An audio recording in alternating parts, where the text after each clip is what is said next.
The girl received a heart transplant from a stranger, and soon after, her body seemed to harbor an additional soul. Not only did her personality increasingly resemble that of the donor, but she could also see the donor's face. At the invitation of the donor's parents, the impoverished Sasa visited the school where the donor had attended before her death. In this prestigious school, she experienced what it was like to be surrounded by the aura of privilege. Here, meal cards had unlimited balances, and uneaten food could be packed to go. When tired from studying, there were dedicated restrooms. After experiencing all this, Sasa, who came from the countryside, began to wonder about the cause of Becky's death. She learned from her classmates that the donor, Becky, had died from an electric shock in the bathroom. But Sasa knew this must be a lie. If Becky had died from an electric shock, her heart would not have been eligible for donation. Since arriving at this school, Sasa has become increasingly unusual. She, who never wore makeup before, has learned to apply it. When facing the mirror, she once again saw Becky. Sasa doesn't pay attention in class and doesn't study diligently after class, yet she still manages to score perfect marks on exams, which shocks her classmates who always think she's not putting in effort. You weren't struggling and I didn't believe you. I was so judgy.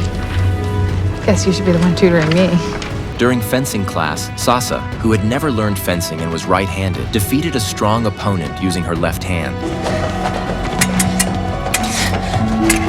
Becky had been the captain of the school fencing team, and she also held the sword with her left hand. The increasing number of coincidences troubled Sasa, and she realized that Becky had something she wanted to tell her. At that moment, Sasa saw that in the photo, besides Becky, everyone else's faces were covered with strange masks. On the same day, Sasa also saw the man from her dream, and her heart began to race wildly. This indicated that the man must have some connection to Becky. To uncover the truth, Sasa wanted to find clues from the camera in Becky's room. She and her best friend went to Becky's house and happened to encounter the family performing a liberation ceremony for Becky. The so-called liberation ceremony involved burning all the deceased's clothing from their lifetime to commemorate the deceased and bid farewell to the past. Strangely, everyone present seemed to know that Sasa's heart belonged to Becky.